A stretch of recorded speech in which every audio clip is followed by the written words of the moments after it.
What is up everybody, Sandesh here, back again with another video. And today in this video we are going to solve the first lab of Portswigger.net.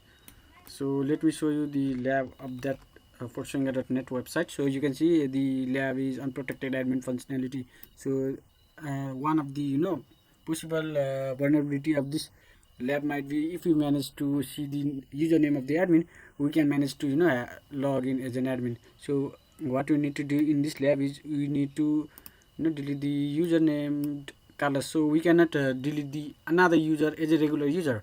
So we should manage ourselves to log in as a root user. So we will click on access the lab. Okay, you can see I managed to access this lab. So okay, let us have the have a look at the contents inside robots.txt file. Okay, you can see it is disallowing this administrator panel. So what if we try to log in as an admin using this username? So let us try this one as well. Who knows, we can log in as an admin or not. Okay, you can see I managed to log in as an admin. So you can see I can delete the username color, so I just click on delete.